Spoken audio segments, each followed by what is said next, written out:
কেন প্রভুর সভা হচ্ছে? ধন্যবাদ সভা। কেন? আজকে আমরা শুনলাম ওই দিদি ভাই বা দাদা ভাই অনেক সমস্যা ছিল 3-4 বছর ধরে, ওনারা প্রার্থনা করে করে অনেক জায়গায় অনেক দরজায় গিয়ে ডাক্তার কবিরাজ কেউ রোগও ধরতে পারছে না, সুস্থ হতে পারছে না, তাই না? লাস্টে কি করলো? যিশুর প্রার্থনা করতে করতে ওনারা সম্পূর্ণ এখন সুস্থ হবে, সেখান থেকে সুস্থ হবে। তাহলে যিশু কি বলছে? যিশু বলছে তোমরা আমার কাছে আসো, তোমরা যদি অসুস্থ আমার কাছে আসো। তোমরা যদি সুস্থ থাকে তাহলে একটা সুস্থ মানুষের কি ডাক্তারের দরকার আছে? নেই। তাহলে যারা অসুস্থ তাদের ডাক্তার। তাহলে যিশু বলছে আমি তোমাদের সেই বিশ্ব ব্রহ্মাণ্ডের একমাত্র চিকিৎসক, আমি তোমাদেরকে সেই চিকিৎসা করতে এসেছি। কারণ এই চিকিৎসার মানে কি? এই চিকিৎসা তো সবাই করতে পারে, আমরা ওষুধ কিনে খেলে সুস্থ হতে পারি, অবশ্যই আমরা সুস্থ হতে পারি। তারপরেও দেখবে অনেক রোগ জ্বালা যন্ত্রণা আছে, সেটা ওষুধে সমস্যার সমাধান হয় না। ডাক্তারও একটা সময় হাত বাড়িয়ে নেয়, আমার আর কিছু করা নেই, তোমরা সেই তাকে ডাকো, একজন যে আছে তাকে ডাকো, তাই না? একটা সময় আমাদের পরিস্থিতি সেরাম আছে। আর সেই প্রভু যিশু বলছে যে আসলে আমরা রোগ জ্বালাই আমাদের পাপের কারণে ভুগি, আর এই জগতে অনেক শয়তানের আত্মা কাজ করে। এই শয়তানের আত্মা আমাদের জীবনে এসে আমাদের রোগ জ্বালা যন্ত্রণাকে বাড়িয়ে তোলে। এই দুটো কারণে মানুষ অসুস্থ হয়। আর আমরা যখনই যিশুকে অনুসরণ করি আর ধন্যবাদ দিই, তখনই কিন্তু আমরা সুস্থ হয়ে যাই, বিশ্বাস সহকারে। হালেলুয়া। তাহলে আজকের এই যিশুর মধ্যে কি আছে? তাহলে আজকের বাক্য সেটা আলোচনা হলো, বলছে যে তাকে সর্বসময় ধন্যবাদ দেবো। কেন ধন্যবাদ দেবো? আজকে আমি বলতে পারি, আপনারা বলতে পারেন যে আমি তাকে কেন ধন্যবাদ দেবো? আমার অনেক আত্মীয় স্বজন আছে, তাদেরকে ধন্যবাদ দেবো। আমার পাড়াতে একটা নাম করা ব্যক্তি আছে, সে সবাই দুঃখের মধ্যে তারা অনেক সহযোগিতা করে, তাকে ধন্যবাদ দেবো, অবশ্যই ধন্যবাদ দেবো। তারপরেও বলবো সর্বপ্রথম ঈশ্বরকে ধন্যবাদ দেবো। কেন ঈশ্বরকে ধন্যবাদ দেবেন? কারণ আজকের যে আমরা এখানে উপস্থিত হতে পেরেছি, ঘুম থেকে চোখ খুলে উঠতে পেরেছি, তার জন্যই ধন্যবাদ দেবেন। কারণ ঈশ্বর ছাড়া মানুষ জীবিত থাকতে পারে না। আর ঈশ্বর ছাড়া, ঈশ্বরের হাতে, ঈশ্বর বলছে আমার হাতে জীবন, আমার হাতেই মৃত্যু আছে। তাই বলছে সর্বপ্রথম ঈশ্বরকে ধন্যবাদ দেবো। আর ঈশ্বর কি বলছে? বলছে মানুষকে ভালোবাসা।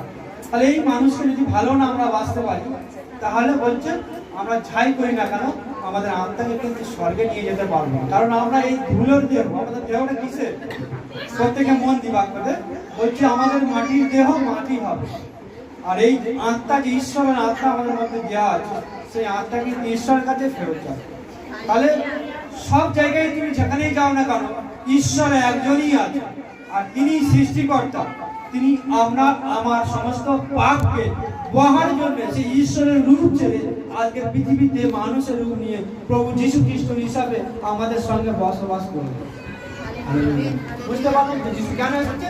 মানুষের সকল পাপ নেবার জন্য, তিনি কাঁধে তুলে নেবার জন্য, মাথায় তুলে নেবার জন্য তিনি এলেন পৃথিবীতে। আর এমন কেউ নেই যে তোমার পাপকে ক্ষমা করে। আর পাপ থাকলে কেউ স্বর্গে যেতে পারে না। তাই আজ আমাদেরকে তিনি পাপ থেকে পরিষ্কার করতে এসেছেন। আজকে আমরা পরিবারকে, আত্মীয় স্বজন, স্বামী স্ত্রী, সন্তান, বাবা মা, যাদেরকেই ভালোবাসুন না কেন, আমরা পাপ কেউ নিতে পারবে না। বলুন একবার পাপের কথা বলতে যে আমার পাপটা তুমি নেবে, আমি স্বর্গে যাব।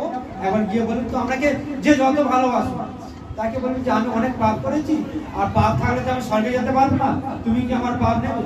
আমাদের যে মহারাজ, যে ধনী ব্যক্তি বা যে আমাদের যে দীক্ষা দেওয়া যে গুরুজন আছে, তাদের কাছে কি একবার বলুন তো দেখি, যেখানেই যান, ছোটবেলা থেকে যাদেরকে চিনেছেন, আরাধনা করে এসেছেন, এখনো পর্যন্ত করছেন, তাদের কাছে একবার গিয়ে বলুন, মাথা খুলে বলুন যে আমার পাপটা তুমি নেবে, আমি স্বর্গে যেতে চাই। কেউ নেবে না, কেউ নেবে না।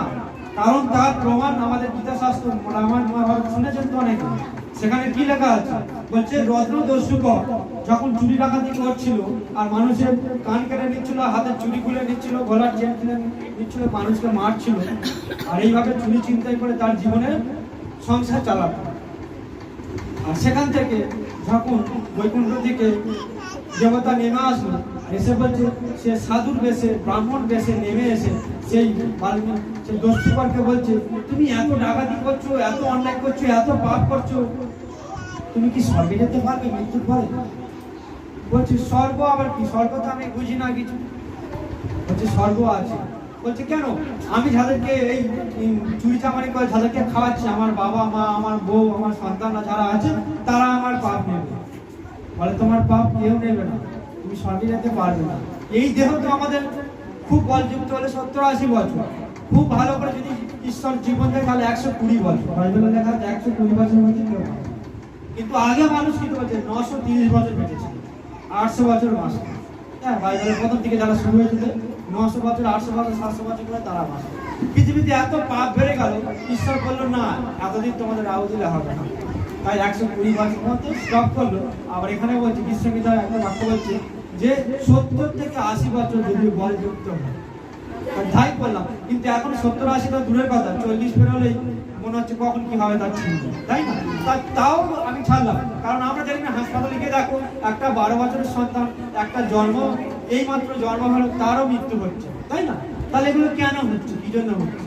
এরকম কিছু কারণ আছে, সেটা জানতে গেলে আমাদের পবিত্র শাস্ত্র পড়তে হবে। ঈশ্বর এখানে কি বলেছে, কেন বলেছে? বলছে ঈশ্বর একটা শাস্ত্র বলছে তোমার পাপের অপরাধে তোমার চতুর্থ পুরুষ পর্যন্ত অভিশাপ থাকবে। বুঝতে পারলেন? পিতামাতার অভিশাপ, পিতামাতার যে পাপ কাজ করে যাবে তার অভিশাপ গুলো ঈশ্বরের সেই অভিশাপ থাকবে সেখানে, আর হচ্ছে চতুর্থ সন্তান পর্যন্ত সেগুলো প্রয়োগ হবে। আমার ছেলে, তার ছেলে, তার ছেলে, এরকম 4 যুগ পর্যন্ত এই পাপ চলতে থাকবে, এই অভিশাপগুলো লেগে থাকবে। তাহলে আজকে আমরা কি চাইবো আমাদের সন্তানরা, তাদের সন্তানরা অসুস্থ থাকুক, রোগ জ্বালা নিয়ে পৃথিবীতে জন্মগ্রহণ করুক? আমরা চাইবো না। তাহলে সেই জন্যই যিশু বলেছে তোমরা অনেক নিয়ম পালন করতে পারবে না, কিন্তু যিশুকে শুধু ঈশ্বর পুত্র বলে বিশ্বাস করো আর এই জায়গাতে স্থান দাও এই জায়গাতে। কারণ এই জায়গাটা কি বলছে, অন্তরটাকে কেন বলছে? বলছে এই অন্তরের মধ্যে মানুষের যত পাপ কালিমা লুকিয়ে থাকে, অন্তর থেকে বাজে কথা বেরিয়ে আসে, খারাপ জিনিস বেরিয়ে আসে, তাই এই অন্তরটাকে জায়গা দিতে বলছে। আর যখনই আপনি মন প্রাণ হৃদয় দিয়ে অন্তরে তাকে জায়গা দেবেন, তখনই দেখবেন আপনি পরিবর্তন হয়ে গেছেন। যিশু বলছে না যিশুর কাছে আসলে আপনাকে খ্রিস্টান ধর্ম নিতে হবে, কোনো জায়গায় এই শাস্ত্রের মধ্যে লেখা নেই। যদি কেউ বলে থাকে ভুল বোঝাচ্ছে, কোনো ধর্ম পরিবর্তন করতে হবে না। আপনি যেমন আছেন তেমন থাকুন, যেখানে আছেন সেখানেই থাকুন। শুধু পাপ থেকে মন করিয়ে প্রভু যিশুকে একবার হৃদয়তে জায়গা দিয়ে দেখুন, আমরা সমস্ত রোগ তিনি তুলে নিতে পারি। শুধু রোগ জ্বালা নয়, আমাদের এই পৃথিবীতে রোগ জ্বালা দূর হবেই। আমরা ওষুধ কিনলেও আমাদের খেলে অনেকের রোগ জ্বালা শুনতে হবে। একটা জিনিস দিতে পারে যেটা কেউ দিতে পারে না, এই দেহ যখন মাটির দেহ মাটি হতে যাচ্ছে আর আত্মাটা কি হচ্ছে, বেরিয়ে যাচ্ছে, এই আত্মার ভার কি হবে? যিশু বলছে স্বয়ং আমি নিয়ে তোমার স্বর্গ রাজ্যে নিয়ে যাবো, পিতা যেখানে থাকে আমি তোমার আত্মার সঙ্গে, আমার সঙ্গে তুমি বসবাস করবে। মানে স্বর্গ রাজ্য দেবে বলছে অনন্তকাল। এখানে 40 বছর, 50 বছর, 60 বছর বেঁচে থাকবেন, 100 বছর বেঁচে থাকবেন, কিন্তু ওখানে অনন্তকাল জীবিত থাকবেন। সেই আত্মার কোনোদিন মরণ হয় না, আত্মার কোনোদিন মরণ হয় না। প্রত্যেকে জানি দেহের মরণ আছে কিন্তু আত্মার মরণ নেই। সেই আত্মাকে অনন্তকাল স্বর্গে পাঠানোর জন্য সহজ উপায়ে শুধুমাত্র যিশুকে ঈশ্বর পুত্র বলে বিশ্বাস করুন, আপনার ঘরের সন্তান বলে বিশ্বাস করুন, আপনার বড় দাদা বলে বিশ্বাস করুন, প্রভু বলে বিশ্বাস করুন। যে যা মন থেকে বিশ্বাস করতে পারে। শুধু যিশু একটাই আদেশ দিয়েছে, প্রথম বলছে মানুষকে ভালোবাসো। যদি মানুষকে না আমরা ভালোবাসতে পারি, রাগ হিংসা থাকে, তাহলে আমাদের মধ্যে পাপ থেকেই যাচ্ছে, কিন্তু আমাদের আত্মাকে স্বর্গে নিয়ে যেতে পারবে না।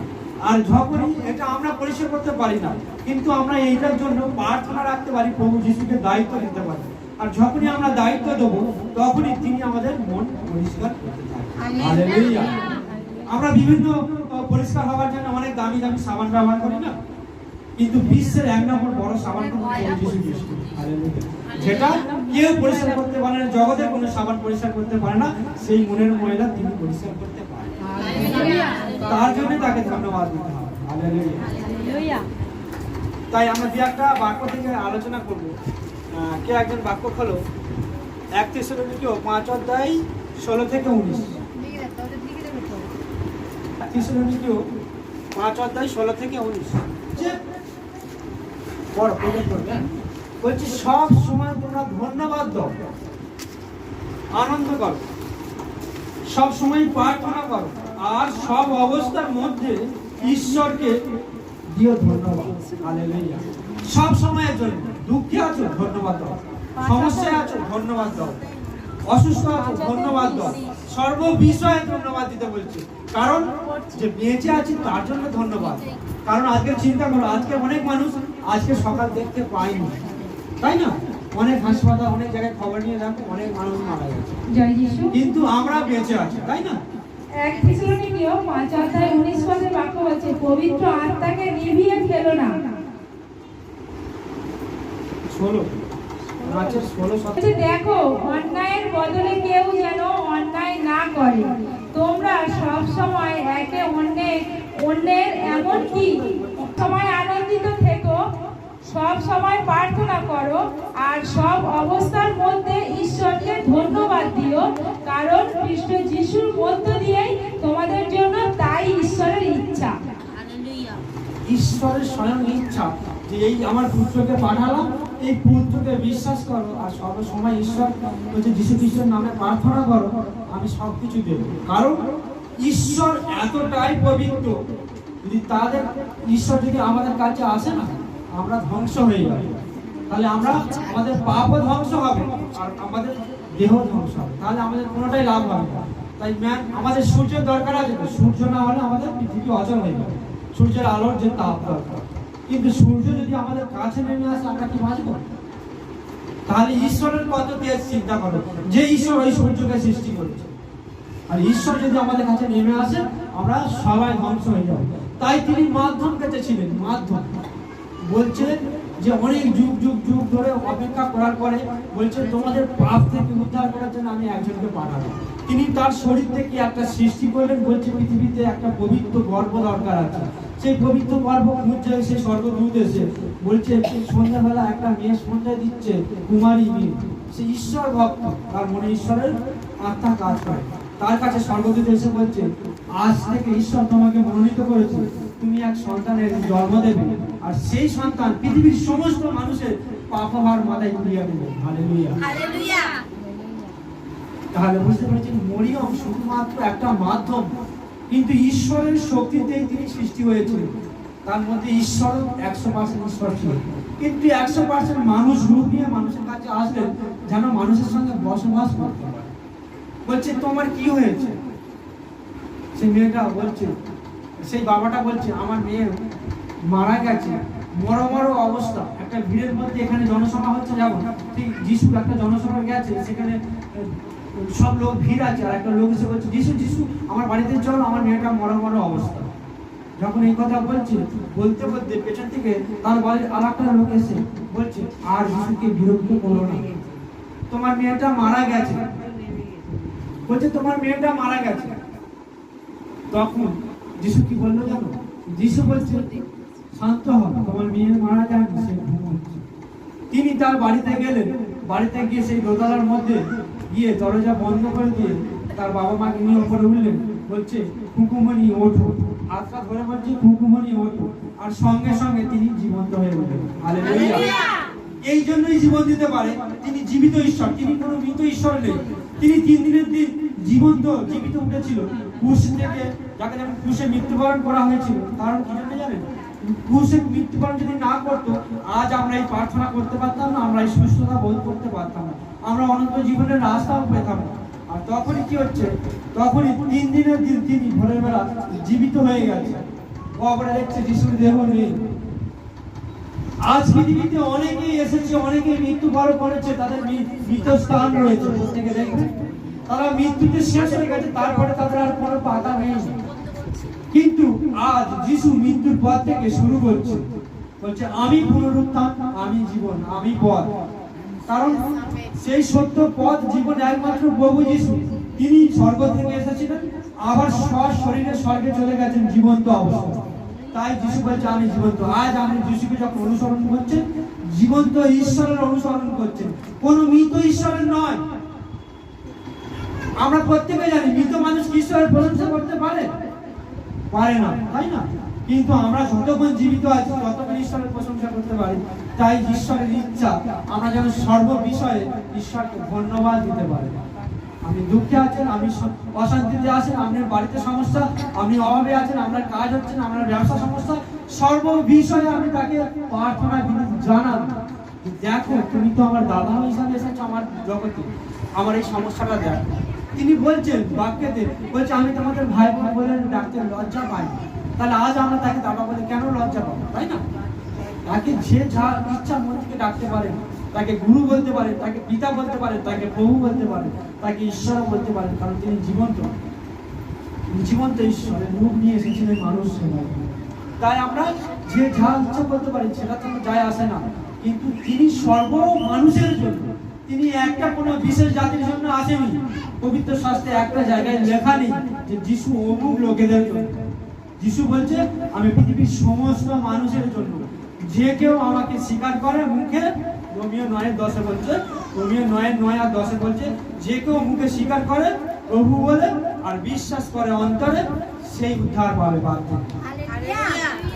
তাহলে শুধু মুখে স্বীকার করতে হবে প্রভু যীশু খ্রিস্ট ঈশ্বরের পুত্র, আর অন্তরে বিশ্বাস করতে হবে। এই দুটো কাজ যদি আমরা করতে পারি, তখনই বলছে তোমাদের সমস্ত পাপ ক্ষমা হবে, উদ্ধার হয়ে যাবে। হালেলুয়া। তাহলে এই জন্য আমরা সব সময় ঈশ্বরকে ধন্যবাদ জানাতে দিতে পারি। আমরা সর্ব বিষয়ে জানি। যাকব 1:17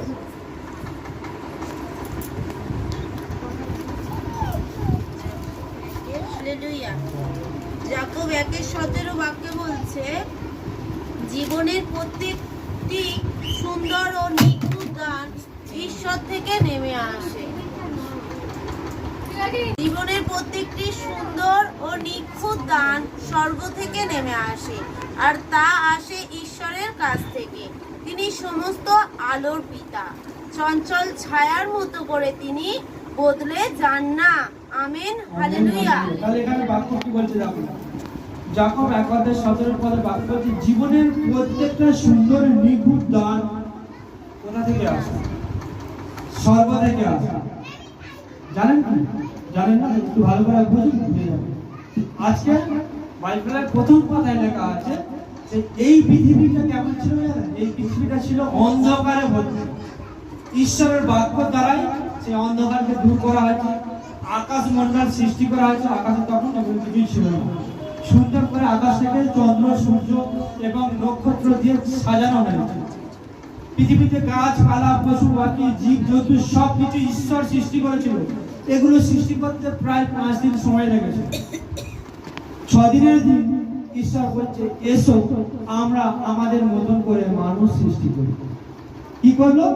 মানুষ সৃষ্টি করলো 6 দিনের দিন। কি করলো? কিভাবে সৃষ্টি করলো? মানুষের এই পৃথিবীর যে মাটি বার করলো, সেই মাটি থেকে একটা পুতুল তৈরি করলো। পুতুল তৈরি করে ঈশ্বর বলছে এবার একে আমরা সজীব করব। ঈশ্বরের ফু দিলেন, ঈশ্বরের শ্বাস সেই মাটির মধ্যে প্রবেশ করালেন, আর সঙ্গে সঙ্গে তিনি জীবন্ত হয়ে গেলেন। আর জীবন্ত প্রথম পুরুষ পৃথিবী, তার নাম হলো আদম। ঈশ্বর এত সুন্দর করে, মানে সে আদর করে সৃষ্টি করেছিল, তাই তার নাম আদম হলো। তার আদরের সৃষ্টি করেছিল, মানে তার মতন করে সৃষ্টি করেছিল, তাই তার নাম আদম দিয়েছিল। এই হচ্ছে প্রথম পৃথিবীর পুরুষ। এবার নারী কিভাবে সৃষ্টি হয়েছিল? যখন পৃথিবীতে অনেক জীবজন্তু ছিল না, আর গাছপালা ছিল, এই আদমকে বলেছিল তুমি এগুলো সব নামকরণ করো, সব গাছপালা পশু পাখির নাম দাও। আর তিনি একটার পর একটা নাম দিচ্ছিল যখন, তখন দেখছিল ওরা জোড়ায় জোড়ায় আছে। সব জীবজন্তু পুরুষ এবং নারী আছে, এইভাবে নামকরণ করছে। সে চিন্তা করছে সব জোড়ায় জোড়ায় আছে, কিন্তু আমি কেন একা, আমার সঙ্গে কোনো সঙ্গিনী নেই কেন, এটা তিনি ভেবেছিলেন। আর ঠিক সেই সময় ঈশ্বর তার মনের কথা জানতে পারেন। ঈশ্বর অন্তর্যামী, তার মনের কথা জানতে পারে, তাকে গভীর নিদ্রায় নির্দিষ্ট করলেন, গভীর নিদ্রায় ঘুম পাড়িয়ে দিলেন। আর এতটাই ঘুমিয়ে পড়লো তার আর কোনো সার নেই। সেই ঘুমের মধ্যে বুকের বাঁ দিকের পাঁজরের একটি হাড় ঈশ্বর কেটে নিয়ে একটা নারীর সৃষ্টি করেছে। নারীর সৃষ্টি করে, নারীটাকে সুন্দর করে সৃষ্টি করে সেই আদমকে আবার ঘুম ভাঙিয়ে বলছে দেখো আদম, তোমার জন্য আমি এই দান সৃষ্টি করেছি, এই সঙ্গিনী হিসাবে তোমার সঙ্গে থাকবে। তখন আদম খুব খুশি হয়, বলছে, আর এটাই বলছে যে স্বর্গের নিখুঁত দান। এইবারে চিন্তা করি, আমি যখন প্রথম বললাম 5 দিনে কি কি সৃষ্টি করেছে ঈশ্বর, কেউ একজন বলি জগতের মধ্যে কি কি ছিল? কিছুই ছিল না, কিন্তু তারপর সৃষ্টি করেছে। কি কি ছিল? গাছপালা, পশু পাখি, জীব জন্তু সব কিছু সৃষ্টি করেছে, তাই না? সব কিছু আমরা যা কিছু ব্যবহার করছি দিয়ে জন্য দিচ্ছি, যে গাছ সৃষ্টি করেছে সে গাছের নিঃশ্বাস থেকে এখন আমরা নিয়ে বেঁচে আছি, সে গাছ ঈশ্বর সৃষ্টি করে। সব কিছু ছিল না, জলরাশি ছিল, অন্ধকার ছিল, সব কিছু ঈশ্বর সৃষ্টি করেছে। এবার এই বাক্যটার সঙ্গে মিলটা দেখো কত সুন্দর। বলছে জীবনের প্রত্যেকটি সুন্দর ও নিখুঁত দান স্বর্গ থেকে নেমে আসে, আর তা আসে ঈশ্বরের কাছ থেকে, যিনি সমস্ত আলোর পিতা, চঞ্চল ছাড়ার মতন তিনি কখনো বদলে যান না। বলছে আলোর পিতা, সেই অন্ধকার জগৎকে তিনি আলো করেছিলেন। আজকে আমরা জীবনে যদি দুঃখ থাকে, কষ্ট থাকে, অশান্তি থাকে, বিভিন্ন মানে অন্ধকারের একটা জিনিস যদি ধরে থাকে, সেই অন্ধকারটাকে পরিষ্কার করার জন্যই প্রভু যিশু এসেছেন। প্রভু যিশু কোনো জাত ধর্ম ভেদাভেদ করতে আসেনি। বলছে না মাথা সিঁদুর শাখা সিঁদুর ফেলতে হবে না, তিনি আপনার জীবনে আলো জ্বালতে এসেছেন। তিনি জীবন জ্যোতি, তিনি আলো, জীবনের আলো। তাই আজকে তিনি আলো জাগাতে এসেছেন। আর আমরা ভাবছি যে ওই গাছের গোড়ায় গিয়ে আমি প্রার্থনা করলাম বলে মনে হয় আমার আজকের এই চাকরিটা হলো, আমার মনে হয় আমার ছেলের জ্বরটা সেরে গেল না। প্রিয় ভাই, ভুলে আছে। কারণ গাছকে সৃষ্টি করেছে ঈশ্বর, ঈশ্বর সৃষ্টি করেছে। গাছের ক্ষমতা আছে আমাদেরকে নিঃশ্বাস দিয়ে বাঁচিয়ে রাখা, অবশ্যই ক্ষমতা আছে, কিন্তু গাছের দেওয়ার ক্ষমতা নেই তোমার মুখে এক মুঠো অন্ন তুলে দিবে। কিন্তু ঈশ্বর যদি সাহায্য না করে, ওপর থেকে আসে। কেন বলছি? এই বৃষ্টি কোথা থেকে এলো? বৃষ্টি না এলে চাষ হবে? আমরা কিসে না দিলে হবে? সব নিখুঁত দান ওপর থেকে। ঈশ্বরের পরিকল্পনা আমাদের মানে চিন্তা ভাবনার বাইরে, ঠিক আছে? তাই সব জিনিস আজ আমরা হয়তো ভাবছি এই পাথরটার উপরে মাথা করছি, আমাদের এইটা হোক ওটা হোক, হয়তো হলো, কিন্তু পাথরটা নয় উত্তর দিল না। কিন্তু পাথর উত্তর দিতে পারে? আগে আপনারা চিন্তা করছেন, পাথর কোনদিন উত্তর দিতে পারে? উত্তর দেবে সেই স্বয়ং ঈশ্বর, যে আপনাকে সৃষ্টি করেছে, যে বিশ্ব ব্রহ্মাণ্ড সৃষ্টি করেছে, সেই উত্তর দেবে। আর বলছে স্বর্গের নিখুঁত দান আমি দিয়েছি। বুঝে গেছে? তাহলে সর্ববিষয়, সেই জন্য বলছে সর্ববিষয় তোমরা ধন্যবাদ দাও। আমি যা ধর্ম করতে আসিনি, তিনি কি করেছিলেন? একটা নারী আর একটা পুরুষ সৃষ্টি করেছিলেন।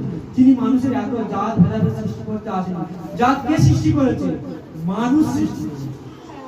তাই আজকের দিনে যদি অনেকেই বলবে যে আপনি খ্রিস্ট বিশ্বাসী, রাখি বন্ধন করছেন, এটা তো জাগতিক অনুষ্ঠান, বলবে না অনেকে? এটা তো জগৎ থেকে সৃষ্টি হচ্ছে, এটা তো ঈশ্বরের বাড়ি। যেহেতু আগামীকাল আমাদের রাখি পূর্ণিমা, তাই না? তাহলে রাখি পূর্ণিমাটা কেন, কি জন্য আমরা জানি? হয়তো অনেকে জানি না। তো অনেক কাহিনী আছে, অনেক শাস্ত্রে অনেক রকম কাহিনী আছে।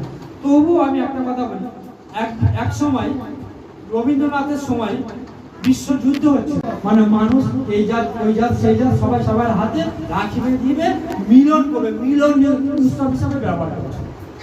তাহলে এটা মঙ্গল কামনার জন্য। আমরা কি করি? ভাইদের হাতে রাখি বাঁধে মঙ্গল কামনা চাই, তাই না? তাহলে কি করছি? মঙ্গল কামনা। যখন শ্রীকৃষ্ণর হাত আঙুল কেটে গেছিল আর দ্রৌপদী তার শাড়ি ছিঁড়ে বেঁধে দিয়েছিল, কি বলেছিল? ঈশ্বর এই সন্তানের হাতকে, এই ভাইয়ের হাতকে ভাই বলে সম্বোধন করেছিল, বলে যারা সুস্থ হয় ভালো হয়ে যায়। তাহলে ঈশ্বরের কাছে প্রার্থনা করে সেই কাপড়টা দিয়েছিল। যখন যম মারা যায়, যমুনা একটা সুতো নিয়ে ঈশ্বরের কাছে প্রার্থনা করে যমের প্রাণ ফিরিয়ে এনেছিল, তাই না? তাই এইরকম যখন নারায়ণকে চুরি করে সেই পাতালের মধ্যে রাখা হয়, আর লক্ষ্মী দেবী তার রূপ পরিবর্তন করে সেই পাতালে প্রবেশ করে, সেই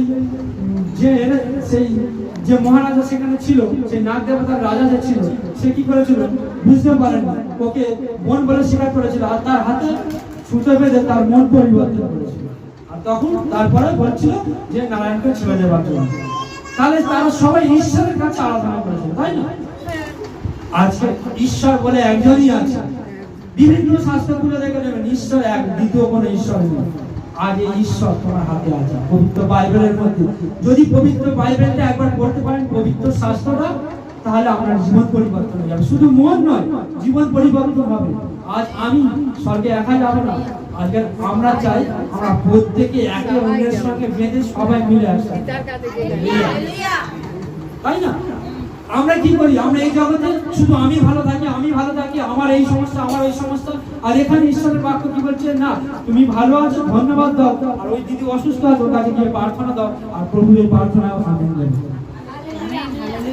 এই জন্য আমাদের ঈশ্বর ইনি কি করে, ইনি যুদ্ধ বাঁধাতে আসেন। অন্য ঈশ্বররা কি করে, যুদ্ধ বাঁধায়। ভাইয়ের সঙ্গে ঝগড়া হয়েছে, বলছে যুদ্ধ বাঁধাও, কিন্তু ঈশ্বর বলছে ভাই ভাই মিল কর, তাহলে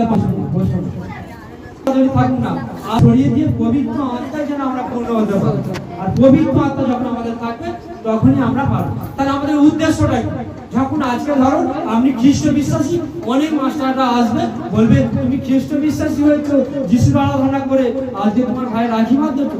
আমি বলবো হ্যাঁ, আমি এই রাখিটা বাঁধার উদ্দেশ্যে আমার ঈশ্বরের কাছে প্রার্থনা করে আমি তো মঙ্গল কামনা করতে যাচ্ছি, আমার ভাইয়ের মঙ্গল হোক। আর এটার জন্য তার কাছে সুসমাচার প্রচার হবে যে পাপ থেকে মন ফেরার যিশুকে সে চিনতে পারে। যিশুর প্রার্থনা করে সে রাখি বাঁধতে যাচ্ছে, আর তার জীবন পরিবর্তন হবে, তার জীবন পাপ থেকে চলে আসবে। মানে তার জীবন যে অন্ধকারে ছিল, সেই অন্ধকারটা সঙ্গে সঙ্গে রাখি বাঁধার সঙ্গে সঙ্গে আরো জ্বলে উঠবে। আমাদের উদ্দেশ্য কি সেটা দেখতে হবে, কারণ নিয়ম আমরা কেউ পালতে পারি না। অনেক নিয়ম আছে, পুরাতন নিয়মে শাস্ত্র বলছে 613টা নিয়ম আছে, কেউ পালন করতে পারবো? যে মাস্টার বলে সেই মাস্টারকে জিজ্ঞাসা করবেন পালন করতে পারবে না। তাই আমরা যদি একে অপরকে ভালোবাসতে পারি, এই বন্ধনে যদি ভালোবাসতে পারি, একে অন্যকে যদি একটা রাখি বেঁধে ভালোবাসার মনোভাব নিয়ে এগিয়ে যায়, এটাই তো ভালোবাসা। আমি যদি সেই যিশু করি বলে আর ঘরে দরজা দিয়ে বন্ধ করে শুধু যিশু করবো, আর ওর কাছে গিয়ে যদি আমি একটা রাখি না বাঁধতে পারি, তাহলে আমি কিসের ভালোবাসতে পারবো? যে বলে আমাদেরকে ভুল মানে বলা যাচ্ছে, আমি নিজে একটা চিন্তা ভাবনা করি, কারণ উদ্দেশ্য কি আছে সেটাই হচ্ছে কথা। এই উদ্দেশ্য যদি আমাদের ভালো কাজে হয়, তাহলে আমরা প্রত্যেকে সবকিছুই করতে পারবো। শুধুমাত্র প্রথমে কি বললাম, হৃদয়ে বিশ্বাস করতে হবে, অন্তরে যিশুকে স্থান দিতে হবে। আমার ঘরে একটা সুন্দর সিংহাসন করে সোনার মূর্তি করে এনে তাকে রাখতে বলেন না। তিনি মূর্তিতে থাকেন না, তিনি কোথায় থাকেন জানেন? বলছে করিন্থীয় বাক্যতে বলছে তিনি মানুষের অন্তরে থাকে। বলছে তোমাদের দেহ তো ঈশ্বরের পবিত্র আত্মার মন্দির। তাহলে মানুষের দেহ তো পবিত্র আত্মার মন্দির। ঈশ্বর কোথায় বাস করে? মানুষের অন্তরে বাস করে। ঈশ্বর যেমন স্বর্গে বাস করে, আর তেমন মানুষের অন্তরে। আর মানুষের অন্তরে কখন বাস করবে? যখন আমরা নম্রভাবে আমরা নিজেদের অন্যায় স্বীকার করে তাকে অনুসরণ করবো, তখনই তো তিনি আমাদের অন্তরে বাস করবেন। আর এই জন্য তিনি মানুষের বিভাগ করতে আসেন, তিনি মানুষের মিলন করতে এসেছেন। তাই আমরা জাগতিক মানুষ হলেও ঈশ্বরকে সর্বপ্রথম আমাদের স্থান দেবো, বাদ বাকি সবাইকে দ্বিতীয় স্থানে রাখবো। তিনি পৃথিবীর সমস্ত ধর্মকে মিলন করতে এসেছে। হালেলুয়া। তিনি বন্ধনে বাঁধতে এসেছেন। তিনি প্রত্যেকটা মানুষকে বন্ধন ভালোবাসতে বলেছে। তিনি তার কাজ নয় যে ধর্ম পরিবর্তন করে। আর এই জন্য তিনি মানুষের বিভাগ করতে আসেন, তিনি মানুষের মিলন করতে এসেছেন। তাই আমরা জাগতিক মানুষ হলেও ঈশ্বরকে সর্বপ্রথম আমাদের স্থান দেবো, বাদ বাকি সবাইকে দ্বিতীয় স্থানে রাখবো। কারণটা কি? আজকে হয়তো ভাবছেন না আমি আমার সন্তানকে খুব ভালোবাসবো। আমি বলছি না আপনি ভালোবাসবেন না, অবশ্যই বাসবেন। আমি আমার বাবাকে ভালোবাসবো, আমার মাকে ভালোবাসবো, আমার স্বামীকে ভালোবাসবো, আমার প্রতিবেশীকে অবশ্যই ভালোবাসবো। সবার আগে সর্বপ্রথম ঈশ্বরকে ভালোবাসতে হবে, কারণ ঈশ্বর ছাড়া এগুলো আমি কিছুই পারবো না। ঈশ্বর আশীর্বাদ করেছে, এই যে বাক্যটা হলো স্বর্গ থেকে নিখুঁত দান করেছে বলে আমি একটা পরিবার পেয়েছি, আমি একটা বাবা পেয়েছেন, একটা মা পেয়েছেন জাগতিক হিসাবে। কিন্তু ঈশ্বরের আশীর্বাদ না থাকলে কোনো কিছুই সম্ভব নয়, তাই না? ঈশ্বরের আশীর্বাদ না থাকলে কোনো কিছুই সম্ভব নয়। তাই আমরা মরলেও যিশু আর বাঁচলেও যিশু, কারণ আমাদের জীবন যদি 1 ঘন্টা পরে আমাদের থেকে বেরিয়ে যায়, আমরা জানি স্বর্গরাজ্যে পৌঁছেছি। এটাই বিশ্বাস। তার জন্য সর্ব বিষয়ে আমাদের সমস্যা আসবে, কিন্তু সর্ব বিষয়ে আমরা ধন্যবাদ দেব। ঈশ্বর এই বাক্য আশীর্বাদ করুন। আমেন।